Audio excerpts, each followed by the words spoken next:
Eh bien le bonjour, ici Django, bienvenue dans cette nouvelle vidéo. On va parler aujourd'hui de The Last of Us Faction, le jeu multijoueur du coup de The Last of Us fait par Naughty Dog. Tout le monde pensait qu'il allait être présent pendant le PlayStation Showcase, sauf qu'en fait il a jamais été présenté du coup. Alors on se demande pourquoi, évidemment, c'est légitime je pense. Et on a eu une réponse, du coup c'est un publié, pardon, un communiqué, un communiqué de Naughty Dog directement sur Twitter. Alors je vais vous le lire, là c'est un article de Naughty Dog Mag.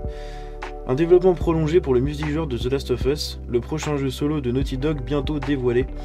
Où en est le multijoueur de The Last of Us? Aurons-nous bientôt des nouvelles au sujet du prochain jeu solo de Naughty Dog? Le studio prend la parole. Naughty Dog a récemment publié un communiqué sur ses réseaux sociaux, s'adressant principalement aux fans de la franchise The Last of Us. Le studio à la patte rouge tient à nous rassurer. Alors, donc évidemment c'est en anglais, mais ils ont traduit juste ici. Fans de The Last of Us, nous savons que beaucoup d'entre vous attendaient avec impatience d'en savoir plus sur notre jeu multijoueur The Last of Us. Nous sommes incroyablement fiers du travail accompli par notre studio jusqu'à présent, mais au fur et à mesure que le développement se poursuit, nous avons réalisé que ce qui est le mieux pour le jeu est de lui donner plus de temps. Notre équipe continuera à travailler sur le projet, ainsi que nos autres jeux en développement, notamment une toute nouvelle expérience solo. Nous sommes impatients de la partager plus bientôt. Ils auraient pu au moins corriger leur traduction. Nous sommes reconnaissants à notre fantastique communauté pour votre soutien, merci pour votre passion pour nos jeux, cela continue de nous motiver. Donc ça c'est le type de communiqué où quand les studios vous le font, vous savez que c'est la merde. Vous savez que c'est le bordel en interne, et justement, on va y arriver. Le mode multijoueur The Last of Us est encore en développement. Ce fut le grand regretté du PlayStation Showcase, le standalone multijoueur de The Last of Us ne s'est pas dévoilé lors de la conférence tant attendue. Les Dogs ont écouté les soupirs des fans et déclarent que le jeu est encore en développement. Autrement dit, les équipes continueront de travailler sur le titre pendant encore un bon moment.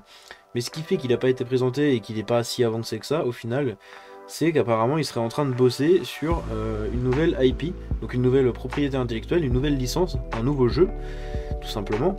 Et c'est vachement intéressant. D'autre part, selon Jason Schreier, journaliste pour le média Bloomberg, Naughty Dog aurait considérablement réduit l'équipe de son projet multijoueur The Last of Us. Cela pourrait être l'une des raisons de ce développement prolongé. Néanmoins, le studio californien est fier du travail accompli jusqu'à présent et a hâte de nous le partager davantage. À en croire les dires de Neil Druckmann, il est tout bonnement l'un des projets les plus ambitieux du studio. Moi, j'ai une petite supposition sur le fait que c'est un peu la merde en interne et que c'est le bordel et qu'ils galèrent. C'est que tout simplement Naughty Dog c'est un studio qui développe des jeux solo, c'est pas un studio qui développe des jeux multi. Et vous allez le voir après, en fait, il s'est passé quelque chose d'autre avec un autre studio de chez PlayStation. Ce dernier nous amènera à San Francisco, territoire encore inexploré par les joueurs. Notons que nous ne savons toujours pas si le jeu contiendra ou non des microtransactions et s'il sera disponible en free-to-play. Nous espérons en savoir davantage cette année à l'occasion des 10 ans de la licence. En route pour une nouvelle expérience solo pour Naughty Dog. Mais le multijoueur de The Last of Us n'est pas le seul projet en cours dans les locaux des Dogs. En effet, rappelons que ces derniers travaillent actuellement de nombreux autres projets. Une nouvelle licence, The Last of Us Part 3.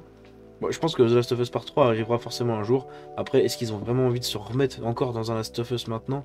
Après avoir fait le 1, le 2, le remaster, 2 fois. Ouais, je pense qu'ils vont essayer de passer un peu à autre chose aussi.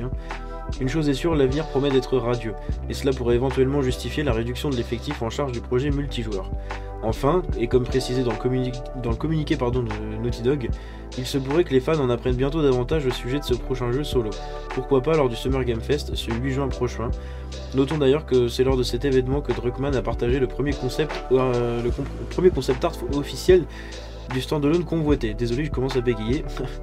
Et vous, qu'attendez-vous le plus? Votre cœur balance-t-il pour une nouvelle licence? Pour le multijoueur de The Last of Us? Pour autre chose? Dites-nous tout dans l'espace commentaire. Et justement, dites-moi aussi ce que vous en pensez de tout ça dans l'espace commentaire. Moi, je pense qu'en fait, ils vont essayer de se créer une nouvelle propriété intellectuelle, tout simplement. Et Uncharted, ils ont fait le tour sur beaucoup de trucs. Ça va forcément continuer, évidemment, c'est les licences phares du studio. Mais ils vont essayer de faire autre chose, je pense. The Last of Us, il y aura forcément le 3, évidemment. Mais ils vont peut-être justement passer à autre chose. Essayer de développer un autre jeu et après revenir sur ces projets-là. Donc voilà. Et là, ce qui est pas dit dans le communiqué, enfin dans l'article, je veux dire, c'est qu'en fait, c'est Bungie, le studio que PlayStation avait racheté, je sais plus, je crois que c'était en début d'année, je sais plus. pour 2-3 milliards de dollars, où en fait, donc les développeurs de Destiny 2 hein, et les créateurs d'Halo à la base, et en fait, ils ont été envoyés par Sony, par PlayStation, pour checker le jeu, justement, voir l'avancement et tout, et ils auraient fait un rapport comme quoi le jeu aurait pas suffisamment de rétention, enfin, aurait pas suffisamment le potentiel pour retenir les joueurs sur le jeu. On sait qu'il faut avoir un contenu quand même assez étoffé pour que les joueurs restent sur les jeux, surtout maintenant avec la concurrence qu'il y a, et apparemment bah, c'est ça qui pêchait un peu. Donc on attend d'avoir des nouvelles, peut-être pendant le Summer Game Fest, personnellement j'y crois pas trop, donc on verra ce qui se passera. Sur ce, c'est tout ce que j'avais pour aujourd'hui, j'espère que la vidéo vous a plu, si c'est le cas vous pouvez la liker, la partager, vous abonner en activant la cloche et me suivre sur les réseaux, tous les liens sont dans la description. Je vous dis à la prochaine, c'était Django, ciao.